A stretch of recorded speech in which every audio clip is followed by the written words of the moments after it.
Hello, fellow creature of the darkness. You're probably wondering why I've been summoned, awoken from my extended slumber. Well, it just so happens that 15 years ago on this very night, an unspeakable evil was released into the world, a work of the devil himself. You may be curious as to what I speak of, but my darling, we already know it's my Immortal. God, I feel tacky. And these earrings are really heavy. Well, enough about out of the way. My Immortal is the quintessential piece of bad fanfiction, so enduringly notorious that even the mention of bad fic is sure to dredge it up, no matter what circle you're in. Similar to how discussions of bad movies will inevitably break down into "You're tearing me apart, Lisa!" My Immortal is a guarantee in the same right. Regardless of a person's level of involvement with fanfiction, or even how into fanfic they are, they understand it to be everything terrible about it, distilled down into its purest form. There is something for everyone, whether it's a callback to the own writers, teenage shames, or just something funny to quote and do dramatic readings of. No work of fanfiction has ever united the people across the barriers of fandom, and honestly even outside of it, as universally as my Immortal has. That's a whole lie. The greatest lie ever written. I have seen several videos on here that include dramatic readings of my Immortal as well as speculations about its authorship, none of which I'm going to do today. Instead, I'm going to try and break the text down as much as possible and give it the analysis that I think it truly deserves, because believe me, there is a lot to go off of here. This video seeks to argue that it's a little bit more complex than just trollery afoot, and you will see that in a moment.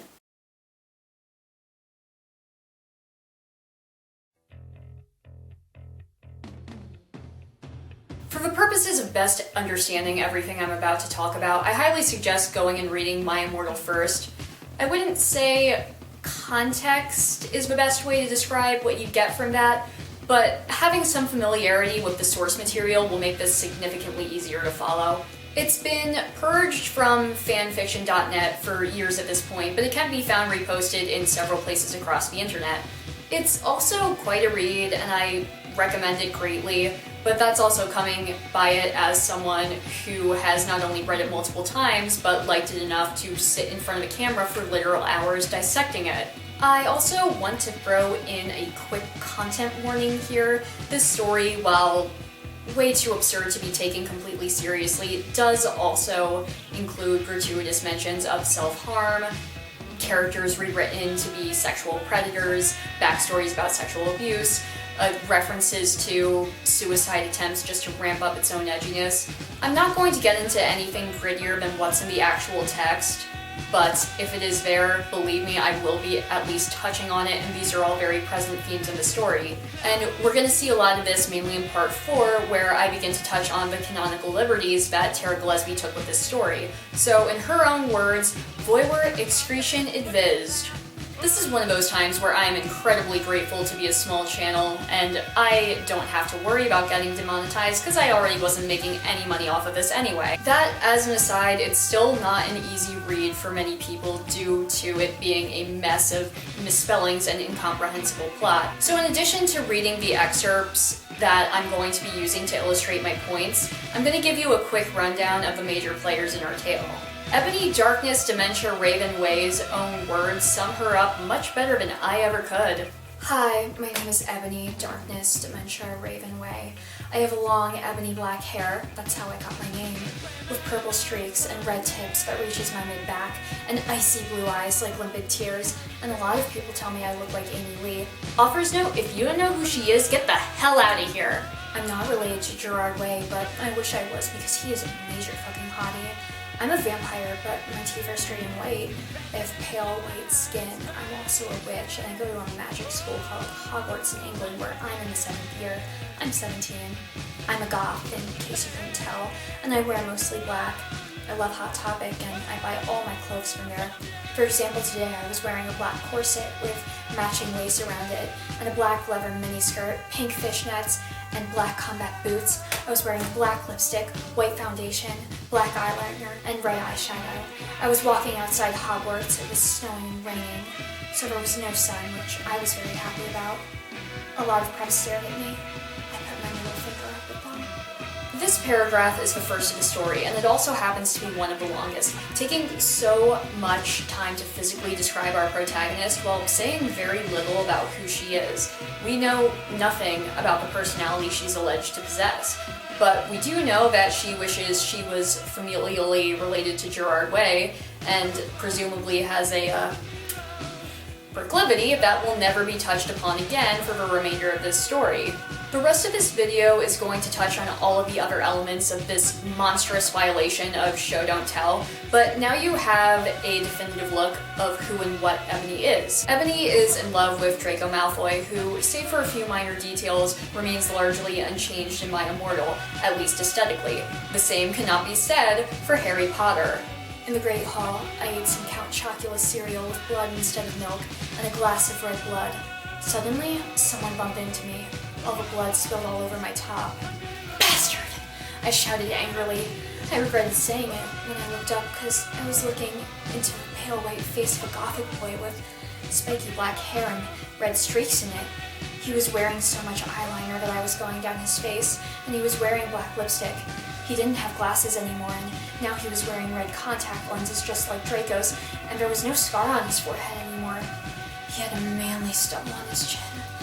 He had a sexy English accent. He looked exactly like Joe Madden.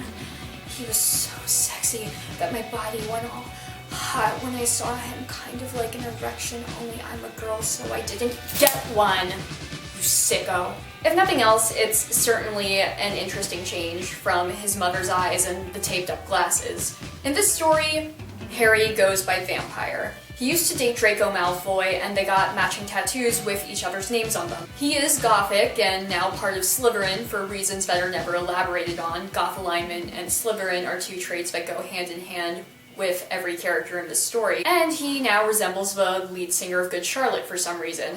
Thankfully, our author managed to clarify that someone who was born, raised, and lived his entire life in Great Britain also happens to have a sexy English accent.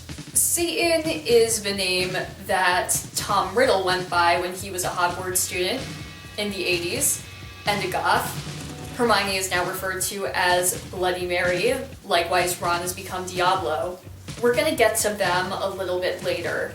There's kind of a lot of train wreck going on here in case you haven't noticed. The two meta players to what is, in my opinion, the greatest internet performance art ever written are our author, Tara Gilesbie, and her best friend and editor, Raven, who can be noted in the story by her own self-insert Willow. There's a lot to say about these two, who are characters in their own ways, and understanding them is vital to seeing My Immortal is something greater than it appears to be. Tara is a budding teenage writer, a Harry Potter fan, and a goth who doesn't like that people keep flaccing her story and threatens self-mutilation in retribution for it. Because, you know, if there was one thing mid-2000s internet was, it was really sensitive about issues like these. She has some very creative ideas about things like literary devices and the English language in general, so let's just get that out of the way first. If you're reading My Immortal for the first time, one of the most blatant issues with the story right off the bat is the spelling and the grammar. They are abysmal. You can see it in the author's notes right away, and it gradually trickles into the story itself. It starts in chapter 1 with the ridiculous run-on sentences that seem more like lists than real attempts to put words together into a complete and coherent thought, and it's all delivered in a really jarring cadence. Allegedly, Tara's friend Raven is editing this story until chapter 15. Again, we will get to her. But even under her tenure, little slips become increasingly frequent as time goes on. The job of trying to edit something so terrible would absolutely be taxing and most likely involve rewriting whole chapters at a time. And it's understandable that someone would be past the point of being able to handle it anymore and start getting sloppier at their job. Chapter 11, where the author's note states that Raven edited, contains two of the most famous and brilliant mistakes in the entire work, Lupin masticating. Once Raven leaves as Tara's editor, the story nosedives even further into a death spiral of atrocious spelling and grammar. Typos become more common, and any attempt to write out words fully is discarded. Without an editor, we can see the depths of how little Tara cares about her story coming off as anything resembling presentable. And it needs to be this way, because one of the hallmarks of bad fanfiction is being incomprehensible, because it's a clear indicator of the writer being unprincipled and very young, which are all vital to the character of Tara. The story needs to be poorly written, or otherwise a site like fanfiction.net, which doesn't have very high standards, or quite frankly any standards, wouldn't react with the contempt that this story is meant to provoke. It would just fly under the radar as another mediocre bad work in the constantly swelling Harry Potter section, which even years after the fandom has cooled down, moves faster than any human could possibly read through. That's why the author's notes are so poorly formatted, by the way. The first thing a reader is gonna see upon opening up this story is Tara writing, "Special thanks!" Get it?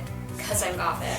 And the word Gothic, my darlings, marks the first place in my Immortal where constant reader flowed up. And it hasn't even started yet. Everybody who types often enough can see certain little idiosyncrasies or bad habits develop in their words, just muscle memory betraying you and typing a very similar word in place of another, or certain errors that come through very frequently. Tara does have a few of these. Jacket becomes Jackson in chapters 26, 37, 41, and 42. Likewise, Converse become Converse shoes in chapters 24, 39, 41, and 42. But they're difficult to notice when the story is so saturated with spelling errors as a rule. They're just layered beneath what is already a careless typing style that was relatively commonplace in the subculture which the story is presented as being written in. But it sticks out far beyond using Z in place of S or da or te instead of the. The place where this is the most obvious is the names. Nobody has their names consistently spelled correctly, but they're not even consistent in their incorrectness. Our main character, Ebony Darkness Dementia Raven Way, is referred to as Anobi, Anoni, Agogi, Taeberi, Ivani, and Ivani, among other things. Hagrid's name is spelled correctly a grand total of 0 times, but he can be noticed as Hargrid, Hairgrid, Harid, Hagirid. You get the idea. Is Ebony's boyfriend Draco, or is he Draco, Darko, or Drago? Voldemort has about as many misspellings as he does appearances. Voldemort, Vladimort, Volxemort, Voldemort, Voldemort, and Darth Vader, to name a few. Sirius Black becomes Surface, Ceres, Sodomize, Spartacus, and my personal favorite, Socrates. Professor Slutgorn, Cornelia Fuck, Dumbledore, and Preacher McGonagall are also highlights. But there's perhaps too much convenience in how words become other words so easily. From Lupin's mastication to the pointing of his womb, to being sent not to Azkaban but to Azerbaijan to filming a sex tape on a caramel, and to Draken being hung like a Stallone, the story is littered with mistakes that seem almost too good to be true. Not all of this can be explained away by a stray finger. Some of them defy keyboard logic in the way they came to be. And someone that sloppy with a keyboard would be incapable of making sentences that could ever be pieced together by someone who is intent on understanding what they meant. Which, as it stands, is already how very much of My Immortal is written. It's sort of like Finnegan's Wake, except the analysis of it is performed by significantly sadder people. Matters like Azerbaijan and caramel might be explained away by spell check, if there was any evidence that Tara was spell checking this. It's pretty obvious that she didn't. These passages are surrounded by mistakes that have gone unedited and unfixed, which means she had to type these words out to the full extent manually. Could it be some kind of celestial alignment that led to so many perfect typos just on pure accident? I mean, it could be, but it doesn't seem too likely to me that these typos are the meanderings of someone who doesn't care, but more so a labor of love from someone who cares way, way too much. Bad typing habits and lack of care for what's being put down are, once again, hallmarks of bad writing. And what My Immortal does is push this to boundaries where it becomes nearly impossible for any actual human being to authentically make these kind of mistakes. Words are put in a story that aren't even in the same neighborhood as the word that they're meant to be, and the names steadily spin out of control in perpetually increasing insanity like some kind of Fibonacci sequence from hell. In the Chapter 4 author's note, Tara notes, her name is Anobi, not Mary Sue, okay? In Chapter 12, hot off the heels of Lupin masticating is who masturbated, comment, is that spelled wrong? To it, he added silently, what are the odds that she misspells the words on the 2 occasions where it matters most? Especially the second instance, where you'd think she'd think to look over the word, to make sure it was not, in fact, misspelled. Raven doesn't pick up on it either, even though, as we'll see later, she is most certainly capable of spelling words correctly.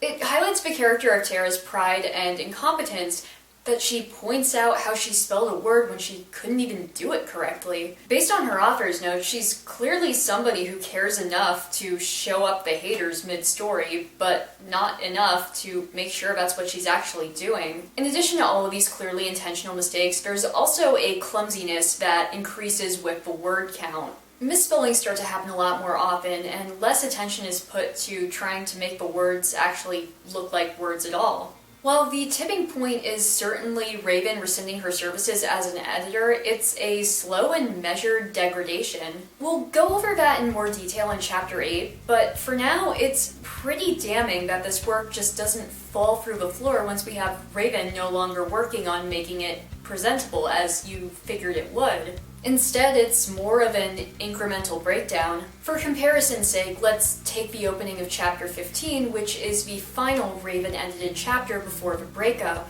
"Ebony! Ebony!" shouted Draco sadly. "No, please come back." But I was too mad. "Whatever. Now you can go and have sex with Vampire," I shouted. I stormed into my room and closed my black door with my blood-red key. It had a picture of Marilyn Manson on it. He looked so sexy in a way that reminded me of Draco and Vampire. I started to cry and weep. I took out a razor and started to slit my wrists. I drank my blood all depressed. Then I looked at my Black Good Charlotte watch and noticed it was time to go to biology class. And then Chapter 16, where their relationship reaches its breaking point and Raven leaves as an editor. We ran happily to Hogsmeade. There we saw the stage where GC had played. We ran in happily. My Chemical Romance was there playing Helena. I was so fucking happy. Gerard looked even sexier than he did in the pictures. Even Draco thought so. I could totally see him getting an erection, but it didn't matter because I knew that we were the only true ones for each other. I was wearing a black leather mini dress and black leather platinum boots with red ripped fishnets. Draco was wearing a black baggy MCR t-shirt and black baggy pants. Anyway, we stayed moshing to Helena. We Frenched. We ran up to the front of the band to stage dive. Suddenly, Gerard pulled off his mask. So did the others. We gasped. It wasn't them at all. It was Voldemort and the Death Dealers. There are definitely a few more typos in this sample, and we definitely see duh and cuz slip through a lot more without Raven's intervention, but overall they're pretty similar. Happily stated, Nuno, and Voldemort are the only things that are clearly down to typos instead of just laziness, and quite frankly, they're pretty plausible typos. But let's jump into Morty McFlea's Tim Machine and see how Chapter 26 opens. A few mutates later, Vampire came to the tree. He was wearing a black leather Jackson, black leather pants, and a good Charlotte t-shirt. "Hi, Vampire," I said flirtily as I started to sob. Draco hugged me, sexily triumphed to confront me. I started to cry tears of blood and then told him what happened. "Oh, fuck it," Vampire shouted angrily. He first started to cry sadly. "What fucking dick did that?" "I don't know," I said. "Now come on, we have to tell Dumbledore." We ran out of the tree and into the castle. Dumbledore was sitting in his office. "Sire, our dads have been shot," Draco said, while we whipped some tears from his white face. "Anobi had a vision in a dream." Dumbledore started to cockle. "And how do you expect me to know Ebony's not divisional? It's night and fucking day. Raven's presence clearly isn't the only thing keeping Tara's spelling in check, because she started off basically where she left off without her, but clearly at some point along the last 10 chapters, she lost her way. But hey, just for comparison's sake, Let's see if 10 more chapters supports my claim. Chapter 36.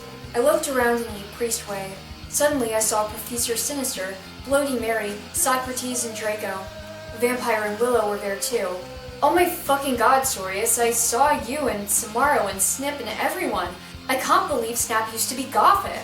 Yeah, I know, Sirius said sadly. Oh hey there, bitch, Professor Travolry said in an emo voice, drinking some Voxamort serum. Hi, Fuker, I said. Listen, Satan asked me out to a gothic cornet and a movie, so I need a sex a new outfit for the date. Also, I'm playing in a gothic band, so I need a new fit for that too. Oh my Satan. Get it? Cause she's gothic. Gasped Bloody Mary. Want to go to Hot Topic to shop for your outfit?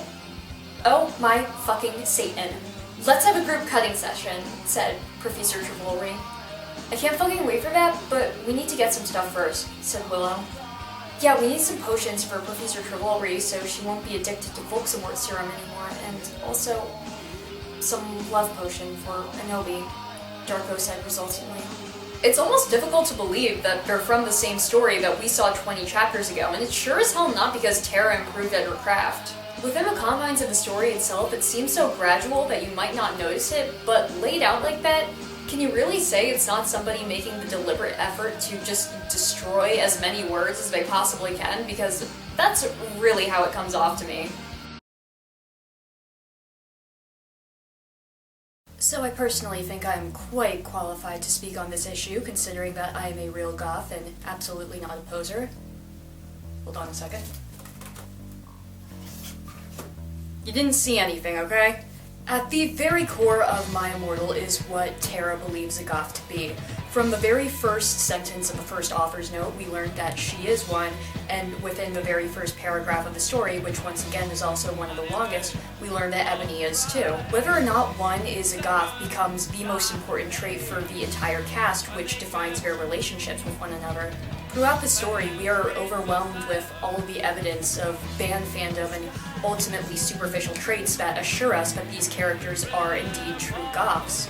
The only things that receive anything approaching description are the clothing that Ebony and her friends wear. All black and leather and band t-shirts. Nothing matters more than being a goth. In this very bizarre world, Ebony's lifestyle is supported in ways beyond belief. Merchandising is so invasively ubiquitous that you can buy just about anything branded with her interests. In Chapter 38, Tom Riddle smokes a Nightmare Before Christmas cigar 10 years before Nightmare Before Christmas came out.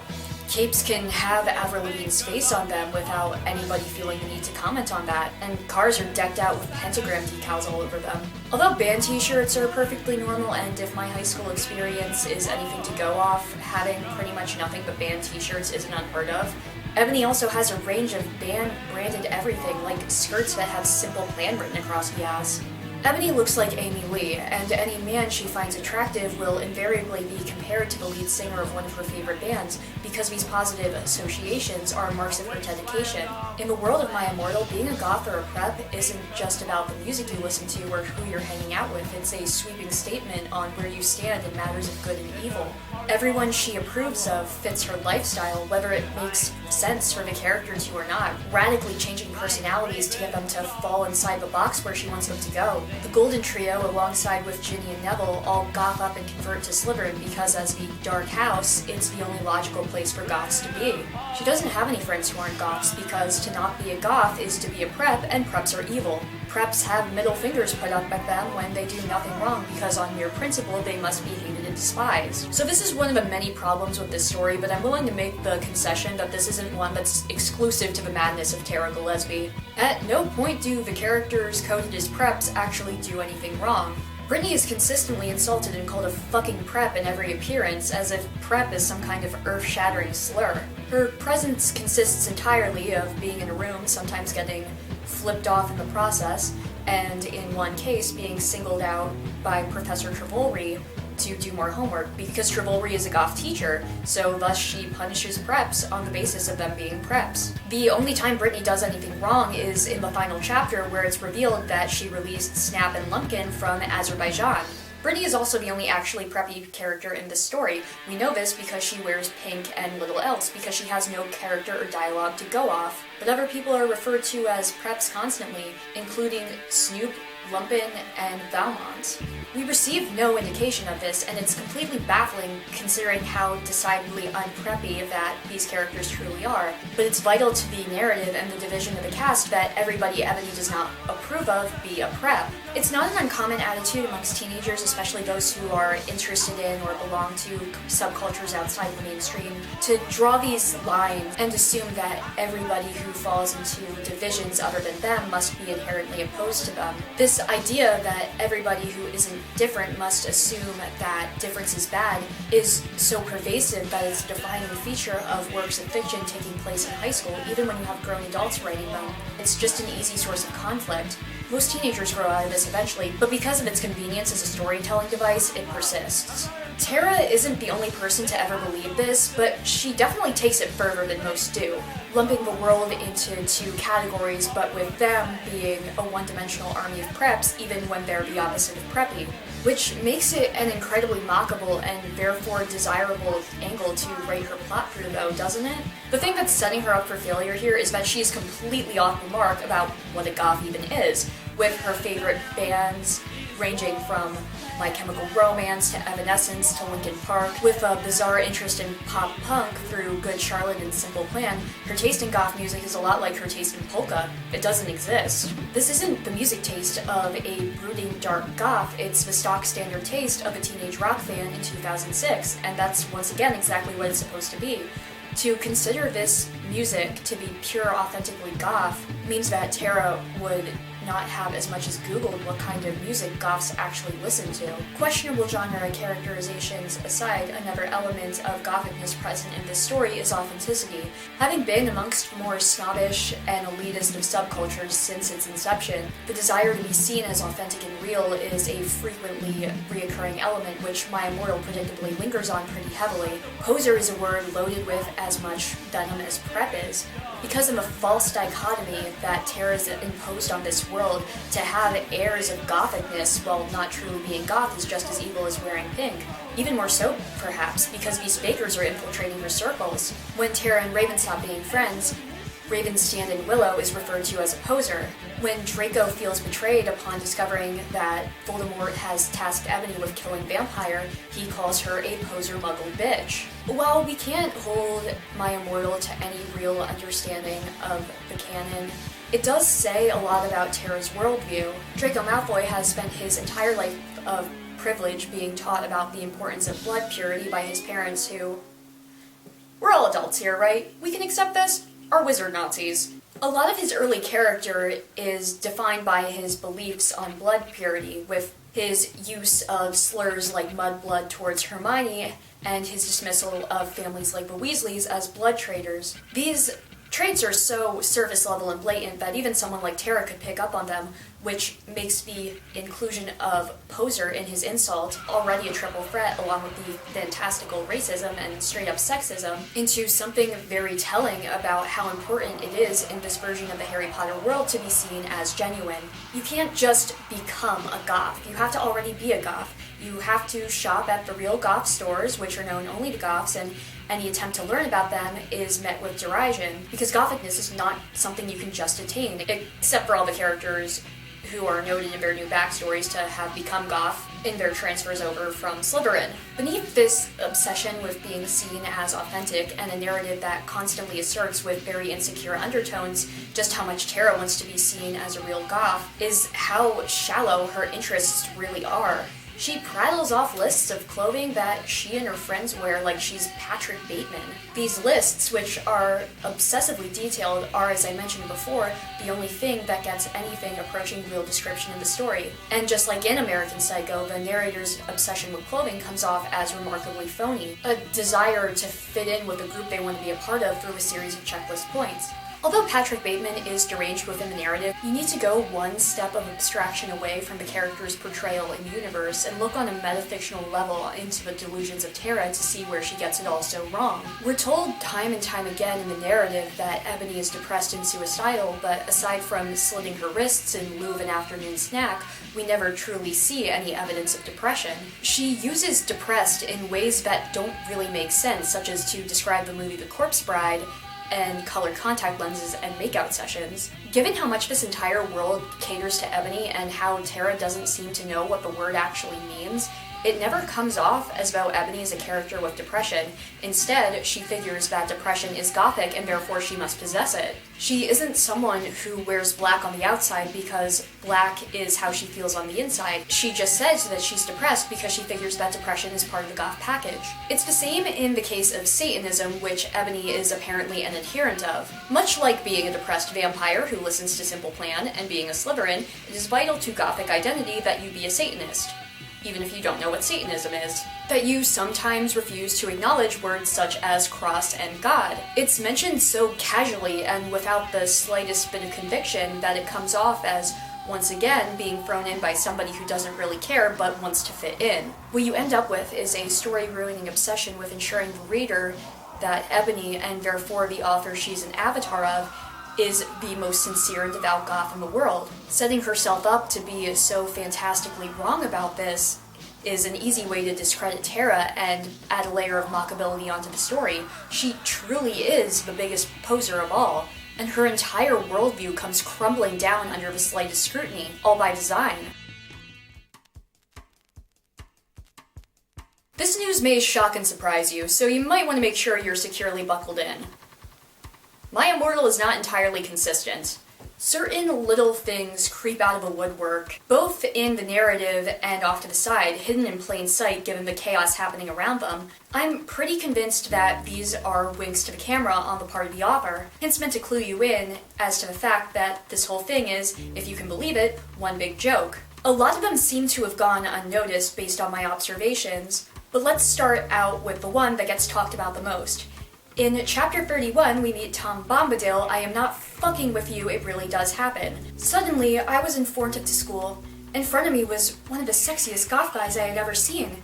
He was wearing long black hair, kind of like Mikey Way, only black. He had gren eyes like Billy Joe Armstrong, and pale with skin. He was wearing a black ripped up suit with Vans. It was Tom Bombadil. If you haven't watched anything dissecting this fic before, you might be wondering who Tom Bombadil is, and that is my point precisely. In the first half of The Fellowship of the Rings is God of Forest and Walking Filler arc Tom Bombadil, and his pre-chapter appearance leaves many readers wishing for a violent end to existence considering how long it all drags on. Old Tom Bombadil is a merry fellow. Bright blue his jacket is, and his boots are yellow. Sounds like a Bob Dylan lyric from the 2000s. Ugh. So, because this whole ordeal is pointless and nobody wants to read about it, let alone see it, he doesn't appear in any adaptations of the story, including the movies. So that means for Tara to know about him, she'd have to have read Fellowship of the Rings. And this book is decently long, very dry, and contains extensive exploration of Hobbit genealogy. Really compelling stuff. Being a teenager with a high enough reading level to take this on pretty much disqualifies you from writing My Immortal earnestly. Tara would have to know how words are spelled, and that stories are generally better when, you put a half an ounce of effort into writing them properly. The levels of literacy involved in Tom Bombadil and writing My Immortal are so far removed from one another that they're mutually exclusive. Impossible for Tara to possess if she's genuine, after all. I didn't read all the books. This is from a movie, okay? So it's not my fault if Dumbledore swears. But wait, there are a lot of really confusing changes that Tara made to the canon, which I'm going to talk about in more detail in the next chapter, but one of the weirdest and most damning ones to me is Professor Sinister / Trivolry / Sinatra / Cineator / Rulori. This amalgam of Professors Sinistra and Trelawney is a half-vampire, half-Japanese goth, and the only teacher that Ebony likes because she dresses like her and assigns preps extra homework complete with a pun about doing an exercise in the book. Her presence is bizarre for being the only positive authority figure in the story, and the bizarre decision-making process involved with picking two professors to become a composite goth character at the expense of more obvious choices who are easier to latch onto for something like this, meaning Snape and Lupin, who are both obviously villainous preps in this story. Professor Trelawney is an odd choice whose inappropriateness, I feel, is one of those twists that's meant to be an indicator to the audience. Like I mentioned earlier, a more mainstream and believable choice would be to romanticize Snape to the extent that the fandom used to, but the real head-scratcher here is Sinistra. Her presence in the canon is entirely off-screen, mentioned by Hermione as a professor for a course that Ron and Harry don't take. She has no lines or purpose anywhere, and even in the movies is only a background character. The only reason you'd ever know she's there is because she has an actress credited to her. Her absolute lack of dialogue makes her presence here suspicious, because once again, if Ebony's reference for this is the movies, then where did she even come from? Of course, there's this weird discrepancy where she switches between the names bastardized off of the two professors, which, kind of like Hagrid being Cedric but not really, is so consistent and present that, again, it seems as though it's at a level of sloppiness beyond any real human capability. Two completely different names that are too far removed to be keyboard mashing, with misspellings of both in each scene she appears. It's almost as if there's a quota for how much each needs to be used for full effect. Because there absolutely is. Let's take a look at this professor's introduction in chapter 24. Well, we had deviation next, so I got to ask Professor Trevolry about the visions. "Konnichiwa, everybody, come in," said Professor Sinister in Japanese. She smelled at me with her gothic black lipstick. She's the coolest fucking teacher ever. She had long dead black hair with blood red tips and red eyes. Her mom was a vampire. She's also half Japanese, so she speaks it and everything. She and Bloody Mary get along great. She's really young for a teacher. Today she was wearing a black leather top with red lace and a long gothic black ripped dress. We went inside the black classroom with pastors of Emily the Strong. I raised my hand. I was wearing some black nape Polish with red pentagrams on it. In the first two sentences, Tara has already destroyed this character's introduction. Anybody paying the slightest attention to what's in front of them would have to look back up to the previous line to see if they lost something somewhere. Trevolry is used to refer to her next, then Sinister again, which are the only 4 mentions of this character in this chapter. Tara's handle on the chaos of her own story is perfect, and the entire existence of this character in this chapter is a massive wink to the camera. Another bizarre decision is to note that Professor Sinister and Bloody Mary get along great. They don't interact at all. Like with any badly written self-insert, this marginalizes everybody except for Ebony and her love interests. All of the friends are pushed off to satellite roles where they interact with only her. But what makes this odd is that she draws attention to it out of nowhere. I think it's more deliberate than a random decision to suddenly include more female friendships in the background of her story, in addition to being a 1-2 punch of violating show don't tell again. If you're looking at the canon itself, as in the original series, the professor that Hermione clashes with the most, to the point of dropping the class altogether, is Professor Trelawney. And now, all of a sudden, they're besties in gothhood? Another subtle note to how carefully woven this entire mess is. For someone with the apparent reading comprehension of an eggplant, Tara has an oddly clairvoyant view of the series' endgame in Chapter 42's Author's Note. Author's Note. Oh my god, the new book is coming out really soon. I can't wait. I think that Snap will really be the same person as Voldemort, because they are both half-blood, so that would explain why he killed Dumbledore and he hated Harry. And then Harry will have to commit suicide, so Voldemort will die, because he will really be a Horcrux.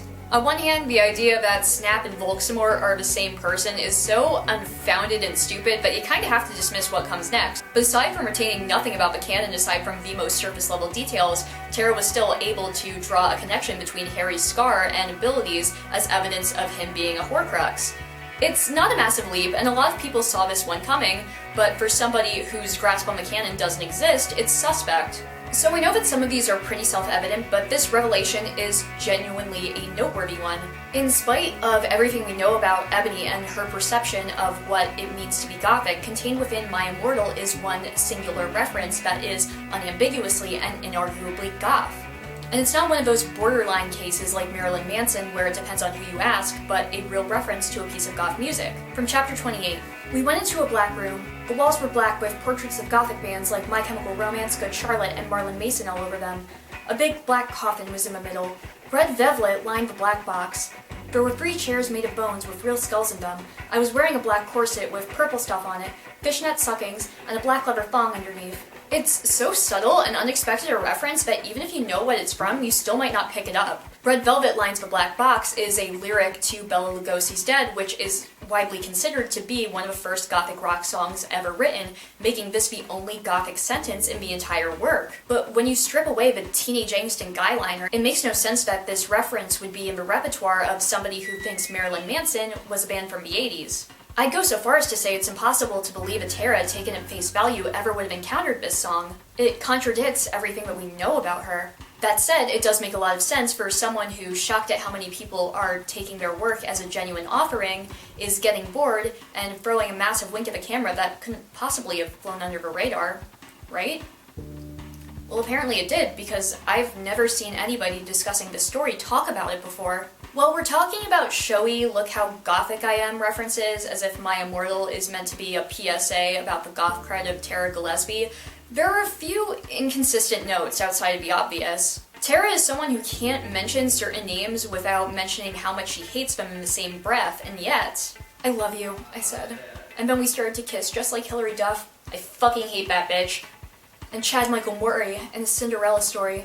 So we're meant to believe that Tara, somebody who is so devoted to her identity and to a dichotomy that she's used it to color an entire fictional world, not only watched a Cinderella story, but drew comparisons to it in how she and Draco kissed. Drawing comparisons to things the author is interested in is a pretty frequent amateur move for young writers who just draw the blunt comparison instead of, learning how to describe the individual features themselves. As for Tara, she's not a good enough writer to describe the facial features of her favorite band leads, so she just says people look like Gerard to indicate that he is the absolute pinnacle of human attractiveness, which, is a more than debatable claim, but whatever floats your boat, kid. The only comparisons we ever see her draw are to her favorite things, because it's a way to prove that her life is so gothic that everything around her draws its existence from her interest. And then she cites a Hilary Duff movie that, quite frankly, she never should have seen if she's so diametrically opposed to being perceived as a prep. And this is veering so far off the beaten goth path into what indeed would be interpreted as an indicator of the dreaded preppiness. Something doesn't quite add up about this. On what I believe to be the intentional cliffhanger that chapter 44 ends on, we hear another mention of Gothic cinema right before the end of the story. "Save us, Ebony!" Dumbledore cried. I cried sexily. I just wanted to go to the common room and slit my wrist with my friends while we watched Shark Attack 3 and Saw 2 and do it with Draco, but I knew I had to do something more impotent. Abracadabra! I shooted. For anyone not familiar, Shark Attack 3 is a direct-to-video monster movie whose sole claim to fame is being so laughably bad that it found a cult audience in bad movie circles.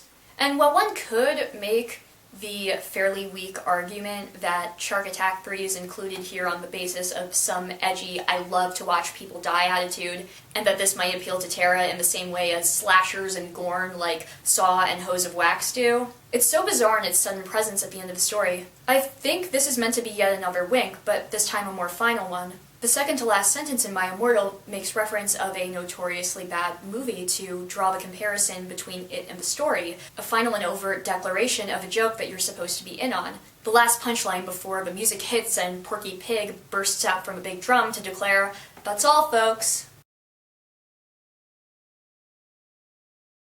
Calling out My Immortal for twisting and distorting the Harry Potter universe into something unrecognizable is kind of like calling out a bear for shitting in the woods, but it's impossible to examine how carefully woven this whole mess is without looking at how many liberties Tara decided to take with that.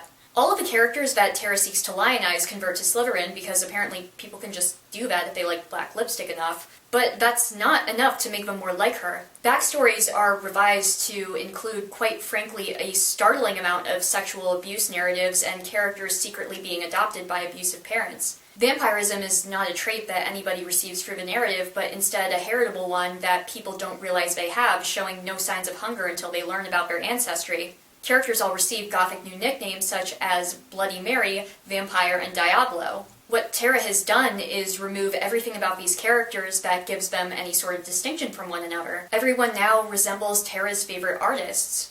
Harry's iconic lightning bolt scar, which is a symbol of the series, has been changed by makeup and magic into a pentagram. And this design is her choice. It visually reclaims the character from Rowling. The only characters whose appearance entirely lines up with their appearance in the canon is Voldemort. Then all of a sudden, an horrible man with red eyes and no nose and everything started flying towards me on a broomstick. He didn't have a nose, basically like Voldemort in the movie, and he was wearing all black, but it was obvious he wasn't Goffik. And then it gets stranger.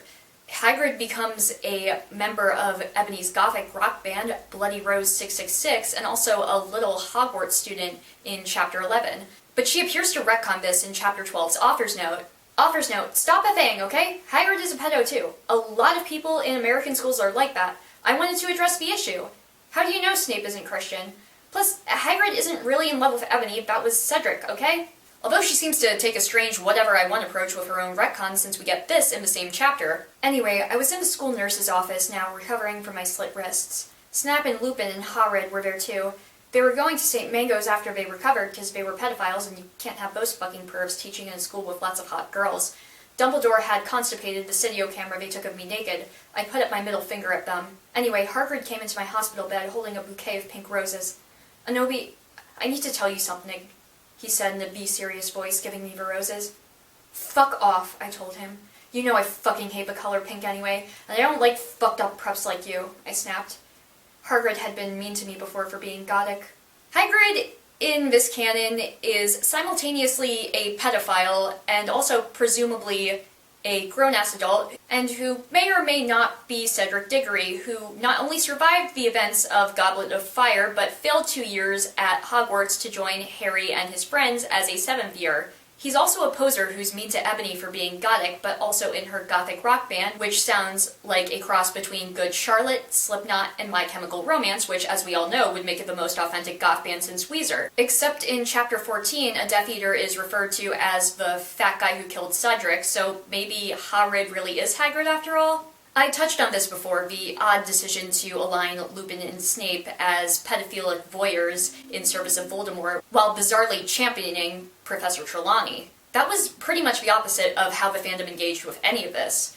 If you look especially in the golden days of Harry Potter, people would make endless excuses for Severus Snape on behalf of how misunderstood he was. A pale man with a conventionally dark appearance and demeanor logically seems like the perfect place to start projecting if you're writing a story about how you are also all of those same things, but it almost seems too obvious. Like with the rest of Professor Siniator's composite existence, she's such an odd choice that it startles you, and that's the decision right there to buck expectations.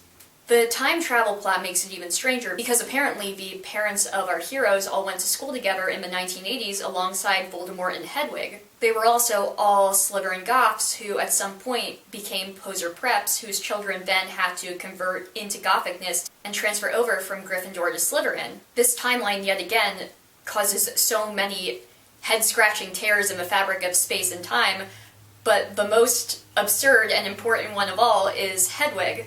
In the canon, Hedwig is Harry's owl, not much of a doer, speaker, or goth, but in the alternate universe that My Immortal takes place in, Hedwig is a bisexual human male who is very much gothic, and also the ex-boyfriend of Tom Riddle. Their breakup marks Tom's descent into becoming Voldemort. It's a change that's so wrong, so far removed from not only the canon, but anything ever resembling the canon, that it cannot be accidental. You cannot fuck up that badly on accident. Voldemort himself is many things. In the past, he is Tom Riddle, Gothic musician at Hogwarts, love interest to Ebony, but also Tom Bombadil, master of wood, water, and hill. In the present, he is both the Bark Lord, as one may expect, but also potentially a young, thoroughly Gothic employee at a punk goth store in Hogsmeade, Tom Ridd. Tom Ridd is described as, oh my god, hotter than Gerard, except not, because that's impossible, and like every other man in the story, is bisexual. Tom Ridd is never used as a setup for Voldemort's secret infiltration of the goth subculture, but seems to be a template for Tom Riddle as a love interest in the time travel storyline that comes up later. It's another nonsensical mistake that just does not mesh with any fathomable stupidity. It would be like introducing a character called Harry Pot and having him be, like, disconnected from Harry Potter in any way. It's stuffed to gills with iPods and anachronistic technology that manages to miss the mark in not just one, but 2 time periods. The only reason we know that this is the same world, and not just one with suspiciously similar names, is the fact that it's fanfiction. It's not an alternate universe that adapts elements into a different world to see how they'd pan out, or explores how characters would develop under different circumstances. It's a mangled mess where Muggle bands play concerts in Hogsmeade and seem well aware of wizards' existence. The big question is why? Why would somebody do this bad a number on the canon, accidental or not? And the answer is pretty simple. When you change the context of everything except for the most basic connections of who the characters are supposed to be, they cease to be J.K. Rowling's. Instead, they become Tara's toys for her to do whatever she wants with. The canon is so distorted that it's hard to even classify it as fanfiction considering how few things remain intact. But it's vital that this world be the world of Harry Potter, at least nominally. Tara needs to take a world she loves, as off the mark as she may be, and mold it into a wonderland where she can self-insert, just build it into this countercultural paradise where everything centers around her. We can't speculate about the life of Tara, who this entire video serves as an argument against the existence of, but we can very clearly see the desires of this alleged person.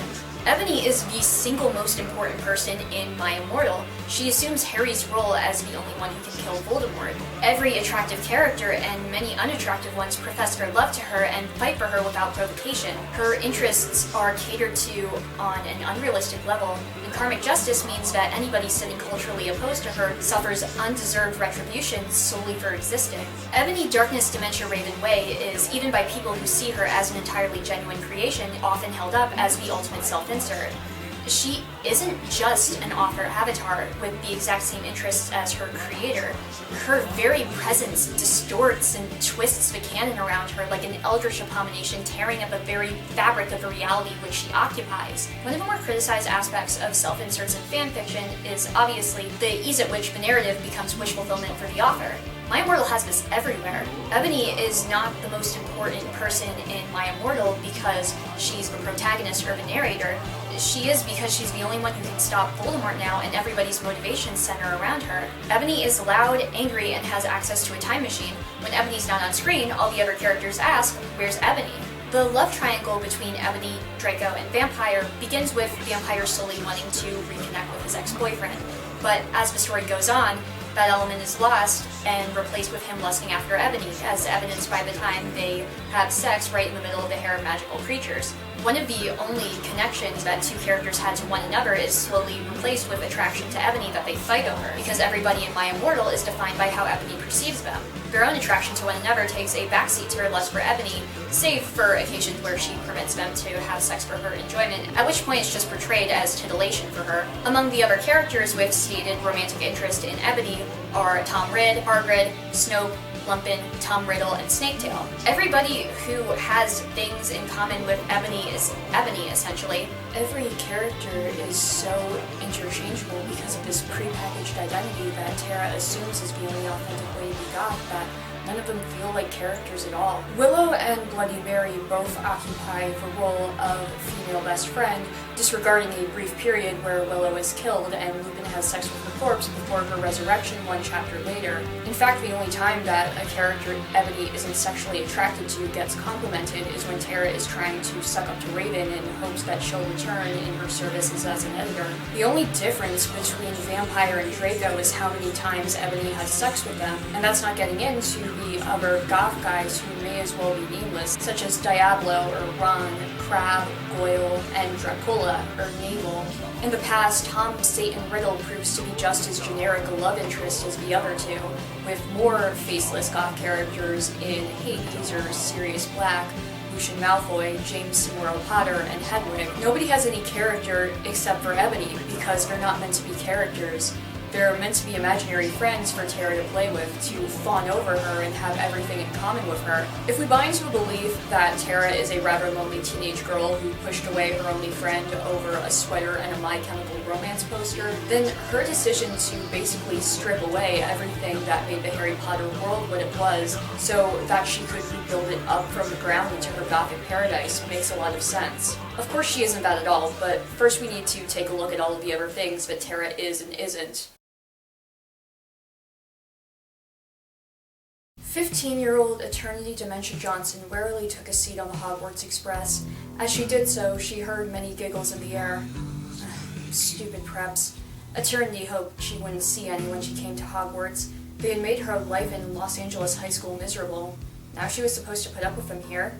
She sighed sadly and stared out of the window. In her mystery, she took her iPod out of her Emily the Strange bag and blared some My Chemical Romance. Author's note, don't they rock? Oh great.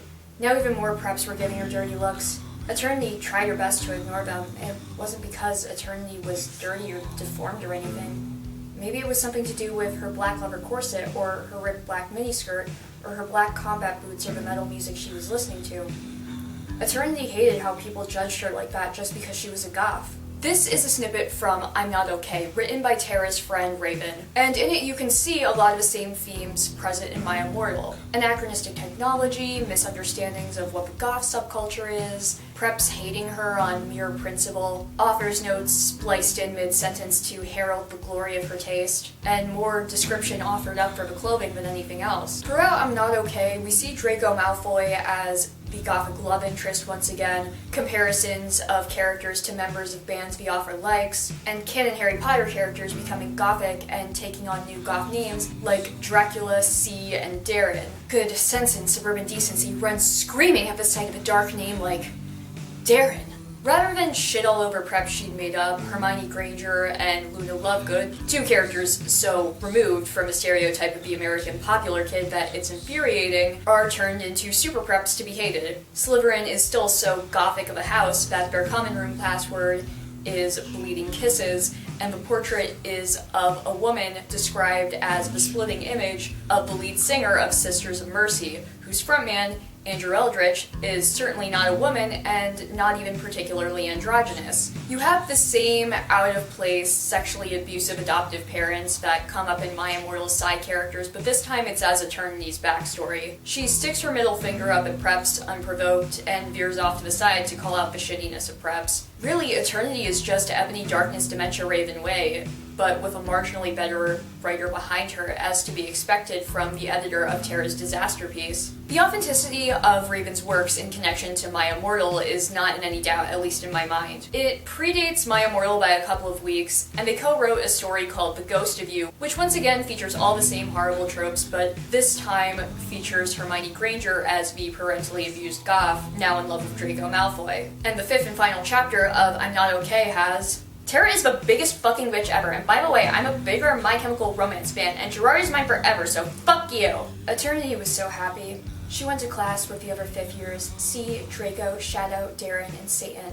That fucking R-word, Elvira, whose real name was Lindsay, like that fucking hoe Lindsay Lohan, had gone all the way back to first year, and they put her in Gryffindor where all the other R-word preps were because she couldn't even write properly and she had to get her friends to do it for her. Hot damn, that is far more scorching a burn than being the off-screen victim of Lumpkin the Nephilak. Raven's stories being the template for My Immortal is no coincidence. Tara took everything she saw, imitating her friend who, while still not a very good writer, could at least write sentences properly and describe things. Hell, as far as 15-year-old fanfiction writers go, Raven honestly isn't the worst. Just neck deep in some terrible themes again, not uncommon for teenagers, and describes things like Eternity sadly putting her hair up. On some level, Tara is trying to be as good of a writer as Raven is. She looks up to her, and immediately after, in a fit of anger, killing the character that's meant to be Raven, brings her back and guiltily sucks up to her with as many compliments as she can give. Whether she's the same person as Tara or a friend in on the joke, I believe that Raven exists as sort of a proto-Tara. Her story isn't very good,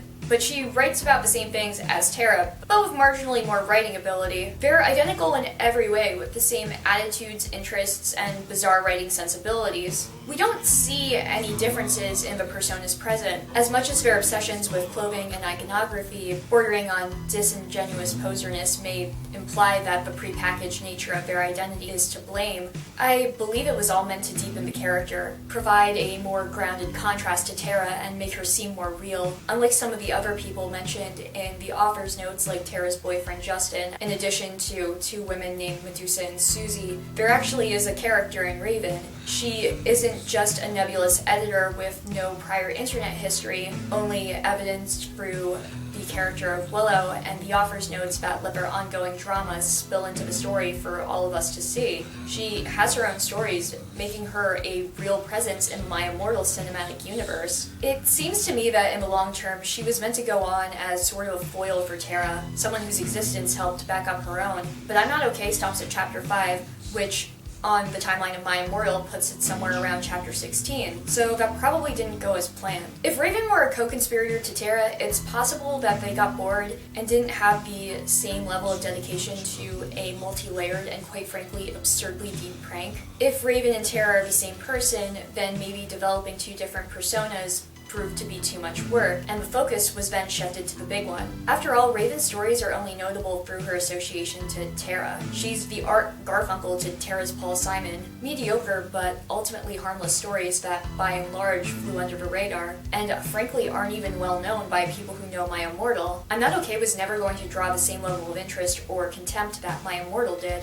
It's a joke with far less payoff, even if by virtue of being less poorly written, it was probably easier to write. This is highlighted by the massive gap in productivity between the two. Whichever was meant to be the primary actor or character, Tara's more prolific, and that ties directly to the return on investment when it comes to how people react to either story. As it turns out, Raven wasn't needed. The My Immortal extended universe has long been forgotten, and people fell for the joke without it. People bought very easily into the idea that My Immortal was a genuine piece of work, or at least willing enough to enjoy it as a distraction that they could make fun of that nobody really asked. Raven just became a redundant cog in the machine, and removing her freed up effort to focus full time on making My Immortal something greater than it already was. What I find interesting is that even once Raven allegedly returns to her role as editor, the spelling and grammar only continue to get worse. She's credited as helping in many chapters, but her former sensibilities are gone.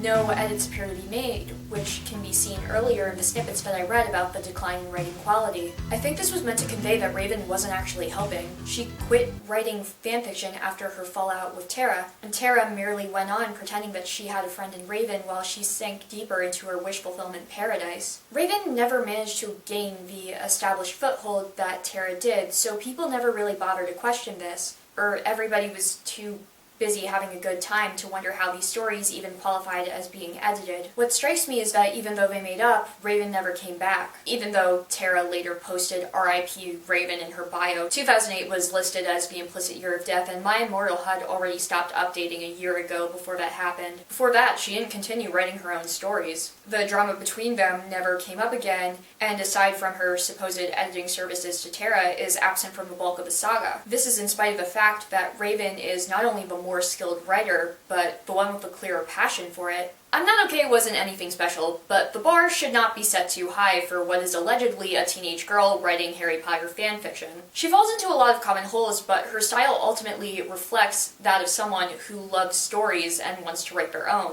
And for her to so quickly vanish and then never return is just evidence to me that she was always a character too. Her place in the real-life layer of My Immortal was just deemed redundant.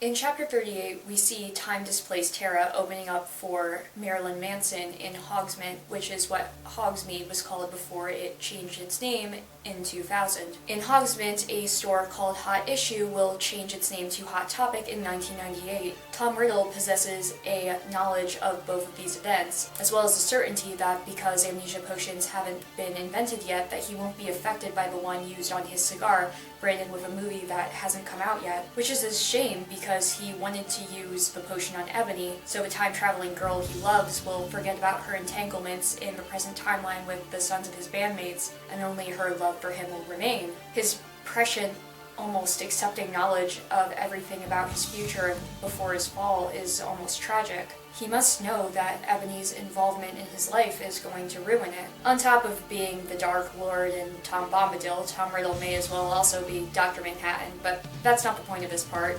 After X Black X Tier performs its first gig, the band immediately falls apart due to Lucian Malfoy playing the wrong song, and Samoro Potter decides to shoot his arm off with a knife. If you haven't completely given up on following yet, you may be surprised to learn that Ebony is in fact not the Yoko Ono of this band, in what may be the only major conflict of this story that isn't about her. However, since everything has to be about her, Ebony decides to jump in front of this bullet, which once again is being shot from a knife, like this is the second worst Final Fantasy game ever made, and falls into a coma. It's worth keeping in mind that she does this knowing that Lucian Malfoy survives the attack, goes on to find love, have Draco, and in spite of 2 stints as a wizard Nazi, avoids jail time and goes on to live a life of luxury. This also requires her to ignore her very important mission to stop Tom from becoming Volksamort and the insane repercussions of dying in a timeline that isn't her own, leaving behind technology that is more anachronistic in the 80s,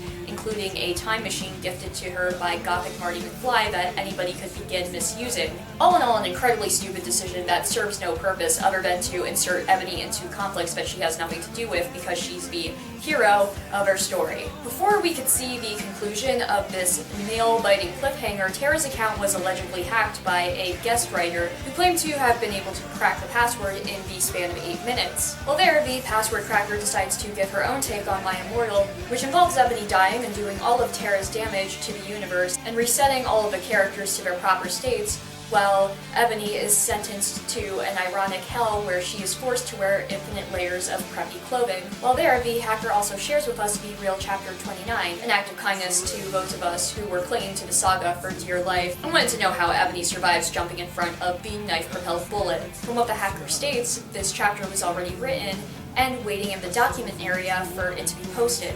It ends up being such a bizarre take on time travel that not even the Terminator franchise went there. "What the fuck happened?" I asked him. "Oh my Satan, am I like dead now?" I gasped. "Anobi, you were almost shot," said Sirius. "But the ballet could not kill you, since you were from another time." "But thanks anyway," said Lucian, holding out his arm. I gasped. He had 2 arms. Which opens up a lot of questions, but immediately shoves them to the side so I could sit and wonder if Lucius Malfoy was missing an arm in the canon. He wasn't, by the way, making this another one of Tara's notes that does reward some familiarity with the source material. Just her highlighting all the ways in which she's wrong. But then, after being told that Snap was a death dealer, despite being the classmate of Tom Riddle who hadn't yet turned dark, Ebony comes across Snape sexually assaulting Draco and feels so distraught by her boyfriend's betrayal and this fucking woof that she goes to her room and slits her wrists with a stake. Neither stakes nor stakes work like that. The next chapter begins with her being back in Tim due to her suicide, but the endgame plot batshit of My Immortal isn't something we can even tackle in full yet. There's a lot about the hacker that's a little off, and that's because I believe the hacker to be Tara herself. A lot of minor details in the breach of her account actually betray this secret, and it's one of the few things in My Immortal where I'm actually unsure of the intent. So the way fanfiction.net handles posting a story is uploading the story to a document area, and then from a story menu selecting the relevant document to be posted. I think it's pretty clumsy personally, but what stands out about this to me is that this story was already written and just left online for an indeterminate amount of time. There aren't many reasons to upload a completed chapter to the site and then just not post it.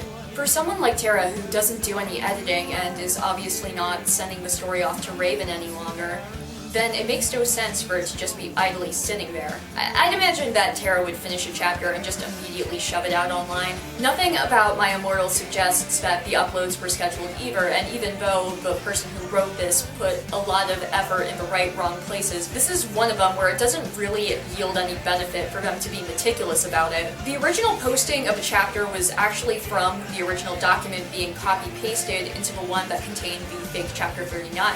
However, Chapter 40 is then posted sometime later as Chapter 40, LOL, someone has taken my account over, by what appears to be the hacker once again. Which is odd because they already posted it, so posting it again from the documents area seems really pointless. It also includes the addition of the idiot's note. Well, this was in the doc area, might as well let the whole world see what the real Tara wanted to show us. Have a nice day. That this Chapter 39 version lacks. meaning that this hacker allegedly went into the doc, copy-pasted it into a new file with her chapter and Tara's, but then edited the original document and then posted that too. It's an odd thing to do, like whoever did this went in with very little idea of what the plan actually was and then stumbled over ideas as they went. But what's even weirder about the whole thing is that Tara does nothing about it. She doesn't delete the insulting notes or remove the fake chapter, even though you can see in chapter 41's author's note that she's very aware that her account has been compromised. So she not only lets the mockery of herself remain, but she lets it affect the numbering of the subsequent chapters, which might stand as Tara not caring enough and going along with the numbers that are listed on fanfiction.net until you look at chapter 10. Chapter 10 was posted twice, and Tara never removed the second identical version of it. It stayed on the site until the fic was purged by site moderators. And yet, Tara always remained consistent in her numbering of subsequent chapters, always subtracting one from the number listed on the website. So what fanfiction.net said was chapter 12 was really chapter 11. For a story with only the barest amount of effort exerted, compensating for this accident in chapter numbering for almost 30 chapters seems like a lot of misplaced effort. And that's also what makes the sudden slip a lot more questionable. Why only go halfway in her effort to continue counting the double-posted chapter, but also do nothing about the fake one that she's allowed to remain as part of her saga? So I've prattled on for over an hour at this point. For reference, the script for this video is around the 14,000 word mark. My Immortal is 22,000 words, which means I've spent more than half the length of my Immortal dissecting it. Oh my God, what is wrong with me? Well, you can look at each individual flaw in the story and say that it's hardly evidence of trolling or satire, even if the more glaring issues are hard to explain. But surely I'm going to explain how they all connect and form a cohesive peak of my argument, right? How soon are you gonna get to that? I'm sure you're shouting at your computer screen, unsure of how computers work. Well, how about now? Tara Gilesbie wrote a story that set her up as the ultimate caricature of a teenage fanfiction writer who is just the worst in all the right ways. All of the elements of bad writing come together in a perfect storm that only gets more powerful as it sinks into its own madness. And this happens until it no longer resembles what it had started out as. From the self-inserted wish fulfillment to the very creative use of the English language, it has every hallmark of bad fanfiction that one could possibly think of, all rolled up into a neat and tidy little ball, save for maybe a massive pan fandom crossover of everything the author has ever liked. There's a clear story arc in My Immortal, but it isn't Ebony's tale of romance and destiny. It's Tara's slow descent into gibbering madness, like her story was some kind of eldritch being that she could no longer comprehend the sight of. As I went over in part 1, the writing slowly breaks down, filled with more and more chat speaks and abbreviation, until it becomes apparent that she simply doesn't care. And while the decline in writing quality certainly begins with Raven's departure, it's a steady drop for many chapters afterwards. Tara's character isn't one that seems as though she has a grasp on subtlety or moving slowly, but that's the pace at which the boundaries are pushed. Let's look at the plot in a rather brief rundown. The story starts out fairly simply with Ebony and Draco falling in love and having very poorly written sex in the forest. Vampire comes in to complicate things in a love triangle, which, shocker, leads to attraction angst in all directions, and Voldemort's introduction into the story adds to the melodrama of it all. From that point, it weaves in and out of slice-of-life romance angst and the Voldemort subplot rather strangely. Then in chapter 17, my favorite part of the story occurs, where My Immortal jumps the shark in ways that nobody previously felt was possible. Gerard was the sexiest guy ever. He looked even sexier than he did in the pics. He had long raven hair and piercing blue eyes. He was really skinny and had an amazing ethnic voice. We moshed to Helena and some other songs. Suddenly, Gerard pulled off his mask. So did all the other members. I gasped. It wasn't Gerard at all. It was an ugly, preppy man with no nose and red eyes. Everyone ran away but me and Draco. Draco and I came. It was Voldemort and the Death Dealers. You moronic idiots. He shooted angstily. Anobi, I told you to kill Vampire. Thou have failed. And now, I shall kill thou and Draco. No, please, we begged sadly, but he took out his knife. Suddenly, a Gothic old man flew in on his broomstick. He had long black hair and a long black bread. He was wearing a black robe that said Avril Lavigne on the back. He shouted a spell and Voldemort ran away. It was Dumbledore. It's very important to note here that this is soon after Raven left the story. And remember that this is also around the point where Tara stops caring about spelling and grammar. The melodrama ramps up, Ebony is revealed as the only one who can stop Voldemort, time travel is introduced. Despite being the chosen one now, and the only one who can stop the Dark Lord, she instead tries to seduce teenage Tom Riddle. Anything resembling something coherent, even if coherent was already being used generously, is completely obliterated. And that was the plan all along. The angle of Tara and Raven's feud never went anywhere, probably because nobody cares about two teenagers yelling at each other over the internet, at least not until 15 years later, where some idiot would examine it under a microscope on a YouTube channel that has 20 subscribers for no discernible reason or gain. Well, anyway, I believe that when that was scrapped, the brain trust behind My Immortal decided to go in a different direction. Readers may not have taken the bait of their public dispute, but they bought the troll hook, line, and sinker. People genuinely believe, or at least want to believe, that My Immortal was written in earnest. A lot of people who have doubts have them on the grounds that they don't want to believe that somebody could write something so terrible honestly. The unexpected appeal of the train wreck that was My Immortal itself, rather than the meta saga of Tara Gilesbie, drove the project into an entirely different direction. The story and spelling both degrade at the same time, steadily creeping into the most ludicrous things that the author thinks they can get away with. As readers continue to accept what they see as genuine, the author pushes further, which is why we see new elements constantly being introduced into the story even when they don't make sense. It's not Tara throwing the kitchen sink into her story under the belief that a lot of everything will make the story good. It's Tara setting the narrative on the trajectory of the most ludicrous thing she can think of, and watching as people believe it. Because they do. Entirely. Sex is introduced into the story, because of course it is, and through the most unappealing of ways possible. Genitalia are referred to as thingy, as though using the word penis is too embarrassing for her to handle, even though she later refers to Snap's fluke without issue. To further the wish fulfillment, she must be having sex with her love interests, and it must be terrible. We went on the bed and started making out naked, and then he put his boy's thingy in mine, and we had sex. Comment, is that stupid? I believe they call that docking. I've already explained that I believe Tara Gilesbie to be just as much of a fictional character as Ebony Darkness Dementia Raven Way. And what I believe that character to be is the most stereotypical and mockable teenage fanfiction writer that one could possibly dream of. A teenage emo girl delusionally believing she's goth, who's into men kissing but has no problem throwing homophobic slurs around, who violates the Harry Potter canon in every imaginable way to create a wish fulfillment paradise where everything centers around her. Every bad writing trope is wrapped up in sensibilities that set themselves up for mockery. Throw in a tragic lack of self-awareness that opens herself up to be laughed at as she smugly highlights her mistakes, and all the pieces fall into place.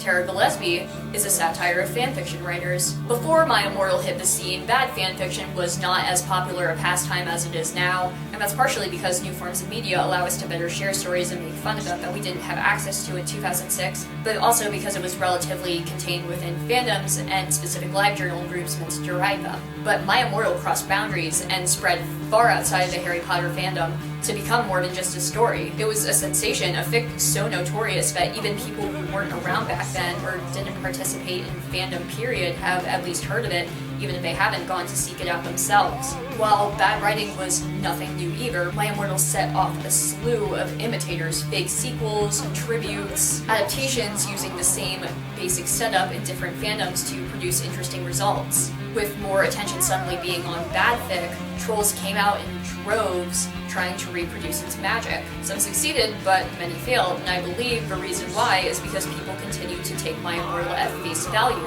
They just whip up some typo-heavy dreck in their word processor and ignore all of the subtler elements of My Immortal. It gets so much wrong from the beginning, but it had to stew in its own crazy for a while before it became the train wreck that we've all come to love. For a story so over the top that combines all of the elements of a bad story into one perfect package, it does so cleverly that it continues to fool people 15 years later. You may have noticed that, in spite of deeply dissecting this work, I didn't get into any of the claims of authorship or any of the speculation that's surrounding that. this was a very deliberate decision on my part. The people who wrote it, in spite of admitting that it was never meant to be sincere, happened to fall into the same traps that the people trying to duplicate it did. They failed to acknowledge those deeper layers of my Immortal which made it so enduring. And at this point, to be honest with you, if we don't have an answer 15 years later, I doubt we're ever going to get one. And in my opinion, it matters none. I think that the authorship is the least compelling part of this story. Anyway, you may still believe that this was all too much work for anybody to put into a stupid fanfiction, that if it's meant to be a joke, it's a long way to go. Developing characters, faking account compromises, and an active effort put into writing as terribly as possible. And you know what? It is a lot of effort, and it's meant to throw you off, because it's the greatest trick the devil ever pulled.